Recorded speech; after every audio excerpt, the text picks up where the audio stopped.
आचार्य जी नमस्ते। चरण स्पर्श आपको। 3 दिन से मैं ये सोच रही थी कि मैं गुरु के सामने अपनी वाणी तभी खोलूँगी, मेरे भीतर का जो प्रश्न है वो मैं अपने अंदर रोक ना पाऊँ।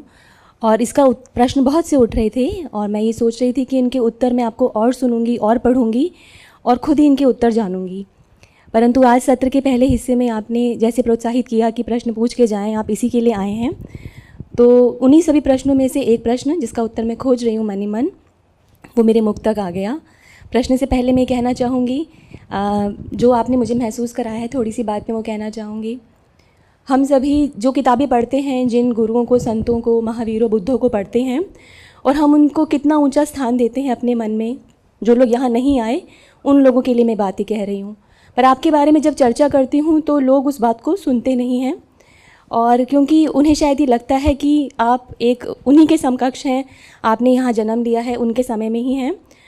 हो सकता है कि मतलब पहले मैं अपने लिए कहूँगी कि मेरा ये सौभाग्य मैं मानती हूँ कि आपसे कुछ वर्षों बाद ही मेरा जन्म हुआ और मैं आपके फ़िज़िकल प्रेजेंस को महसूस कर सकती हूँ। और यहाँ आने का उद्देश्य मेरा यही था कि मैं आचार्य जी की फ़िज़िकल प्रेजेंस को महसूस करना चाहती हूँ। और उन लोगों का दुर्भाग्य है कि वो इस चीज़ को महसूस नहीं कर पाते, और आगे आने वाली पीढ़ियाँ जिनको ये फ़िज़िकल प्रेजेंस का सानिध्य नहीं मिल पाएगा, तब शायद जाके लोगों को वही बुद्धों, महावीरों की वही चीज़, कृपा उनके ऊपर फिर से आपके माध्यम से होगी जो किताबें आप लिख कर जा रहे हैं। और अब मैं प्रश्न पर आती हूँ, आदि शंकराचार्य जी से संबंधित, जो मेरी छोटी सी बुद्धि में बार बार आता है कि वो मात्र 3 वर्ष के थे तभी उनके परिवार में कोई ऋषि का आगमन हुआ था और उन्होंने उनसे बहुत गहरे प्रश्न पूछे थे। जब बच्चा ठीक से बोल भी नहीं पाता, उन्होंने उसके उत्तर दिए थे एक एक शब्द के माध्यम से। और जब वो 5 वर्ष के हो गए थे तब उन्होंने अभिव्यक्त कर दिया था कि वो घर छोड़ के जाना चाहते हैं, और 8 वर्ष की उम्र में उन्होंने ये करने का साहस भी दिखाया। तो ऐसा क्या तत्व होता है इस तरह के लोगों में जो ये करके चले जाते हैं? क्या कोई दुर्लभ तत्व है जिसके कारण वो इतनी छोटी सी उम्र में ये कर पाते हैं? अगर वाकई कोई दुर्लभ तत्व है तो वो दुर्लभ तत्व क्या है? ये प्रश्न मेरे मन में आता है, आपके माध्यम से मैं इस पर प्रकाश चाहती हूँ। धन्यवाद। दुर्लभ तत्व तो कुछ नहीं है, प्राकृतिक गुण है। प्राकृतिक गुण है, संयोग भर है। कुछ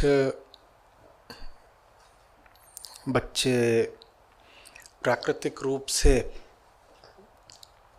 मौन, गंभीर होते हैं, जिज्ञासु होते हैं, सत्यान्वेषी होते हैं, कुछ नहीं होते।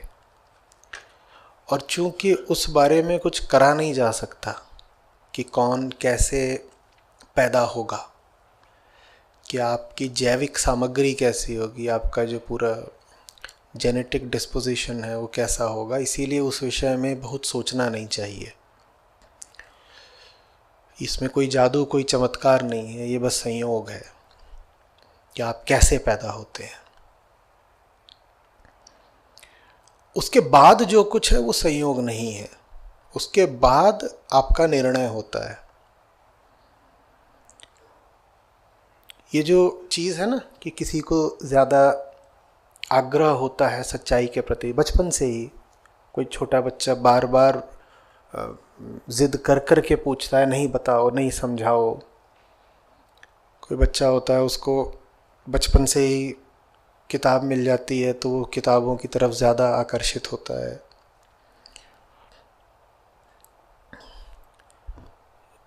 इसे प्रतिभा कहते हैं। यही प्रतिभा की वास्तविक परिभाषा है।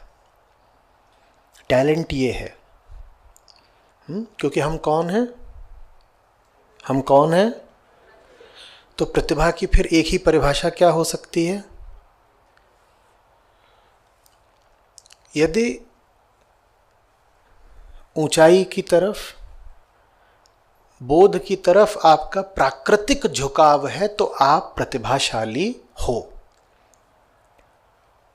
टांग उठाने को, जोर जोर से नाचने को, गेंद पीटने को, ये सब टैलेंट नहीं कहलाता। कौन कितनी जोर से भाग सकता है, ये टैलेंट नहीं होता। ये सब चीज़ें तो जानवरों में पाई जाती हैं। कोई भी इंसान का बच्चा चीते से तेज तो नहीं भाग सकता ना, तो इसमें टैलेंट क्या है? ये अकेली चीज़ है जो पशुओं में नहीं हो सकती, सिर्फ इसी को प्रतिभा कह सकते हैं, सिर्फ यही मनुष्य में पाई जाती है। सिर्फ मनुष्य पूछ सकता है ये क्या है, मैं कौन हूँ, ये क्या है, मैं कौन हूँ, ये क्या है, मैं कौन हूँ। जिसमें ये पूछने के प्रति जितना सहज झुकाव हो उसे उतना प्रतिभाशाली माना जाना चाहिए, वो उतना टैलेंटेड हुआ। बाकी आप टीवी वगैरह में जो टैलेंट शो और ये सब देखते हैं वो कुछ नहीं है, वो मजाक है, बेवकूफ़ी। उन्हें टैलेंटेड बोलना टैलेंट शब्द का अपमान है। कोई एक खास तरीके से नाच रहा है, पाँव पटक रहा है, धुन पर थिरक रहा है, ये सब टैलेंट नहीं होता। यहाँ तक कि कोई गा रहा है और गाने में वो बड़ा आपको आकर्षक लग रहा है, ये सब भी टैलेंट नहीं होता। टैलेंट क्या है ये जानने के लिए फिर उसी मूल सवाल पर जाना पड़ेगा कि टैलेंटेड वन कौन है। प्रतिभा क्या है ये जानने के लिए पूछो किसकी प्रतिभा, हम किसकी प्रतिभा की बात कर रहे हैं। और उसमें फिर प्रश्न आएगा मैं कौन हूँ, क्योंकि मेरी प्रतिभा की बात हो रही है ना। मैं कौन हूँ? मैं एक अतृप्त चेतना हूँ। तो प्रतिभा की फिर परिभाषा क्या हुई? तृप्ति की ओर सहज झुकाव, इसको प्रतिभा कहते हैं। तो कुछ लोगों में होती है वो नैसर्गिक प्रतिभा, लेकिन चूंकि वो प्राकृतिक होती है इसलिए मैं कह रहा हूँ उसके बारे में ज़्यादा बातचीत नहीं की जानी चाहिए। हो सकती है किसी में नहीं हो सकती। जिसमें है उसे इस बात का श्रेय नहीं मिलना चाहिए क्योंकि उसने उसे अर्जित नहीं किया, संयोग है। जिसमें नहीं है उसे इस बात के लिए कोई दंड इत्यादि नहीं मिलना चाहिए, न वो हीन हो गया क्योंकि उसने कहा नहीं था कि मुझे प्रतिभाशाली मत बनाओ। वो नहीं वैसा पैदा हुआ, वो क्या कर सकता है। आपका श्रेय है जितनी भी आपको प्रतिभा मिली है उसका उपयोग करके प्रतिभा से आगे के काम करना। आप प्राकृतिक रूप से जिज्ञासु नहीं हो, कोई बात नहीं, आपके पास विकल्प है जिज्ञासु हो जाने का। विकल्प तो है ना, प्रतिभा नहीं है, विकल्प तो है। सीखे सिखाए नहीं पैदा हुए, सीखने का विकल्प तो है। बहुत कुशाग्र बुद्धि लेकर नहीं पैदा हुए, बहुत हाई आईक्यू लेकर नहीं पैदा हुए, लेकिन फिर भी अभ्यास और अनुशासन का विकल्प तो है। आसानी से हो सकता है आपको कोई बात ना समझ में आ रही हो, आप प्रतिभाशाली नहीं हैं, लेकिन धैर्य पूर्वक लगन के साथ अभ्यास करने का विकल्प तो है ना। हाँ, तो इस विकल्प की महिमा है। सदा इस विकल्प की बात की जानी चाहिए, प्रतिभा की नहीं। किसी व्यक्ति को कितना सम्मान, कितना श्रेय मिलना है वो इससे नहीं निर्धारित होना चाहिए कि वो कितना प्रतिभाशाली है, क्योंकि प्रतिभा संयोग मात्र है। सम्मान का अधिकारी वो है जिसने अपनी सीमित प्रतिभा, सीमित संसाधनों, सीमित शक्ति के बावजूद स्वयं से लोहा लिया, अपनी सीमाओं को तोड़ा और फिर बड़े से बड़ा काम करके दिखा दिया। आप बहुत सारी शक्ति और सामर्थ्य और प्रतिभा लेकर पैदा ही हुए थे और फिर आपने जिंदगी में कुछ कर डाला, तो इसमें क्या है? कुछ भी नहीं। आप अति साधारण पैदा हुए हो और फिर अपनी लगन से सही काम करके दिखाएं, तब बात है ना।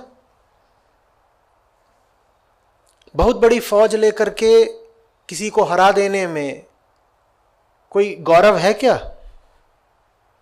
बोलिए, कोई गौरव है क्या?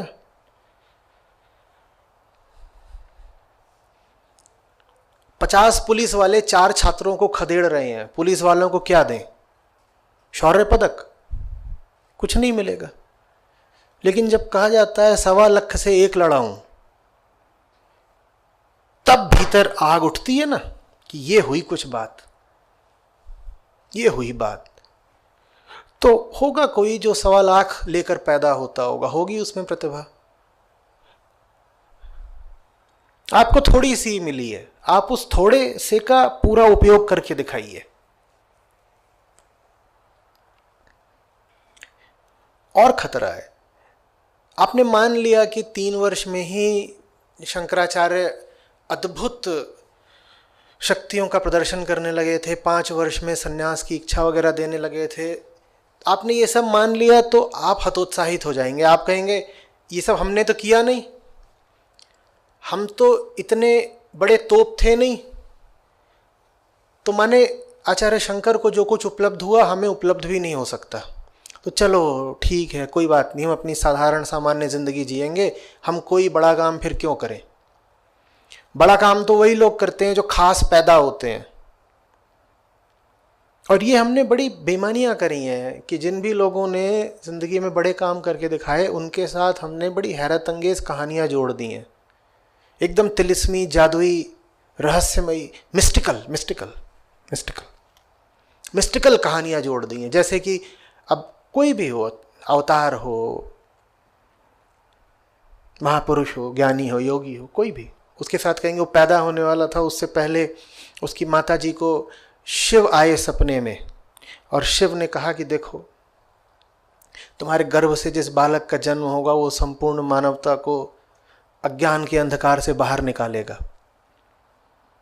अब इतनी मीठी लगती है बात कि देखो ये हमारे अवतार है ना, इनका तो जन्म ही खास हुआ था। आप समझ नहीं रहे हो कि ये कहानी गढ़ करके आपने अपनी राह बंद कर दी, क्योंकि आपकी माता जी को तो ऐसा कोई सपना आया नहीं था।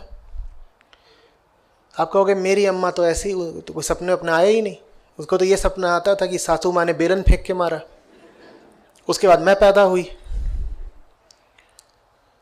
तो इसीलिए मेरा तो कुछ हो नहीं सकता, कुछ नहीं हो सकता मेरा। महापुरुषों के साथ बड़ी बड़ी कहानियां मत जोड़ो। वो भी साधारण ही लोग थे, उनमें से बहुत ऐसे थे जो बिल्कुल साधारण औसत प्रतिभा के थे। वो बड़े इसलिए हुए क्योंकि उन्होंने चाहा बड़ा होना, वो इसलिए नहीं बड़े हुए क्योंकि उनकी तकदीर, किस्मत, भाग्य, प्रारब्ध में लिखा था बड़ा होना। आपके पास कमी प्रतिभा की नहीं, आपके पास कमी संकल्प की है। संकल्प जगाइए, सब कुछ होगा। आचार्य शंकर कोई नियम नहीं है कि एक ही हो सकते हैं। आचार्य शंकर के बाद आप सब 300 आचार्य खड़े हो सकते हैं यहां पर। कोई नियम थोड़ी लग गया है, कोई सीमा रेखा वर्जना थोड़ी डाल दी गई है, पूर्ण विराम थोड़ी लगा दिया कि अध्यात्म की इमारत में अब 1 मंजिल और नहीं जुड़ सकती। 7 मंजिली इमारत है, 7 के आगे 8 नहीं आ सकता। अरे संख्याएं अनंत हैं, 7 होगा तो 8 होगा, 8 होगा तो 10 होगा, 10 होगा तो 11वां भी हो सकता है। कौन होता है आपको आपके अधिकारों से वंचित करने वाला? शिखर पर क्या सिर्फ बीते हुए ही लोगों का अधिकार है? आपका अधिकार नहीं हो सकता क्या? शिखर पर आपका भी उतना ही अधिकार है। आप भी मनुष्य पैदा हुए हैं, वो भी मनुष्य पैदा हुए थे। संकल्प दिखाइए, कहानियां मत बनाइए। समझ में आ रही है बात? अब उसी से संबंधित वो बात है जो आपने कही कि आप मेरी बात लोगों से करते हैं तो लोग कहते हैं अरे तो साधारण सामान्य आदमी है, इनकी नहीं सुनेंगे। वही वजह है ना, मेरे बारे में भी किस्से फैला दीजिए तो सुनेंगे कि मैं एक बार हिमालय पे चढ़ा था,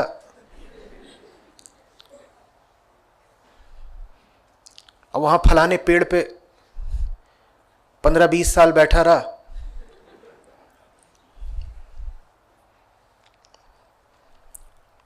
कहीं गजब हो गया, 20 साल पेड़ पे चढ़े थे। फिर सुनेंगे, एकदम सुनेंगे, क्योंकि हमारी आदत लग गई है सिर्फ उसकी सुनने की जिसके साथ जादुई कहानियां जुड़ी हुई हो। तो जितने मक्कार होते हैं उनको फिर सूत्र मिल गया। वो कहते हैं कि महापुरुष बनना है तो अपने बारे में जादुई कहानियां प्रचारित कर दो, क्योंकि जहां बताया नहीं कि मेरे साथ भी फलाना जादू हुआ था, सब आप लोग बिल्कुल एकदम नमस्कारम नमस्कारम नमस्कारम।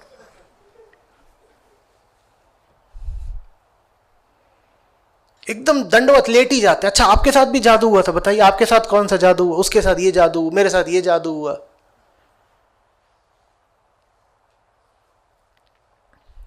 इंतहा ये है कि यहां लोग आते हैं, वो खड़े होके, शिविर में एक सज्जन आए थे, पता नहीं बेंगलोर मुंबई कहाँ का था, वो खड़े होके मुझे ही बताने लगे कि मेरी बात सुन के उन्हें जादू हो गया।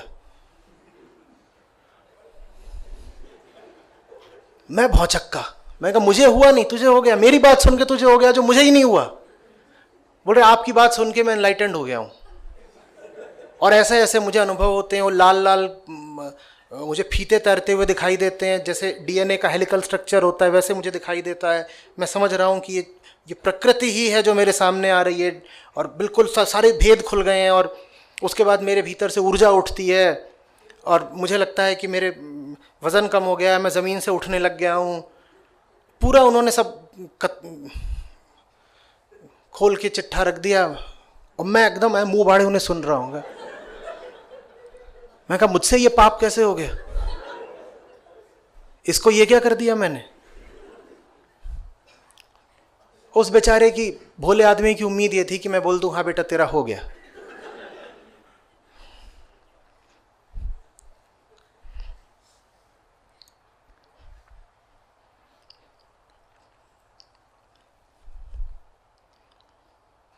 एक से मुझे भी आते हैं, सलाह आती है, एक से एक धुरंधर कहते हैं आप प्रचारित क्यों नहीं करते और ज़्यादा, कुछ भी हो जाएगा। बोलिए अब महाशिवरात्रि आने वाली है मार्च में, वो तो आपका जन्म दिवस ही है, वो कह दीजिए, बस बोल दीजिए कि हो गया। बोल रहे आपको इतना बढ़िया वरदान मिला हुआ है भगवान शिव का, आप सीधे सीधे महाशिवरात्रि को पैदा हुए थे, फायदा क्यों नहीं उठा रहे, बोलिए। एक आध दो बार तो मुझे भी लगा कि बच्चों अब बोल ही दिया जाए, इस बार कोविड ओविड आ रहा है, क्या पता अगली मिले ना मिले।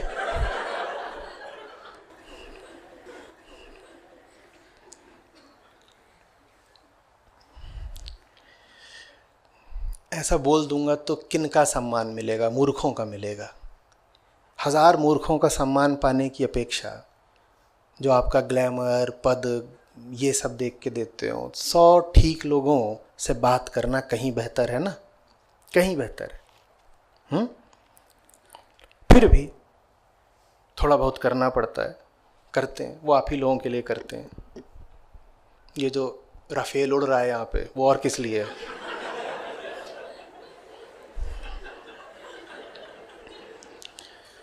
इतना चिढ़ाया इसने मुझे 3 दिन में। मैं वो आदमी जिसे इतनी सी आवाज़ बर्दाश्त नहीं होती है सत्र में, और इन्होंने बिल्कुल हूँ। लेकिन क्या करें, ज़रूरी है, करना पड़ता है। वो न करें तो आप ही लोग ना आए। आप में से भी कई लोगों को असुविधा हुई होगी कि क्यों सर के ऊपर मंडरा रहा है, बार बार इसका फ़ोटो शूट चल रहा है।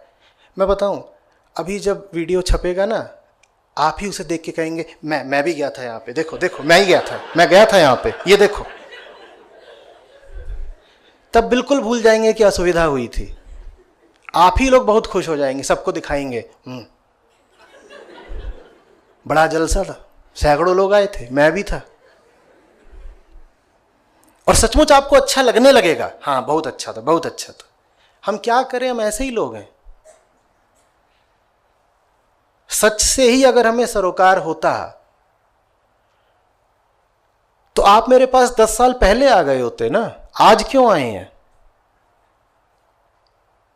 आप आज इसीलिए आए हैं क्योंकि आज बहुत प्रचार हो पाया। और दुनिया हमेशा से ऐसी रही है, जहां ज्यादा प्रचार हो जाता है वहां चली आती है।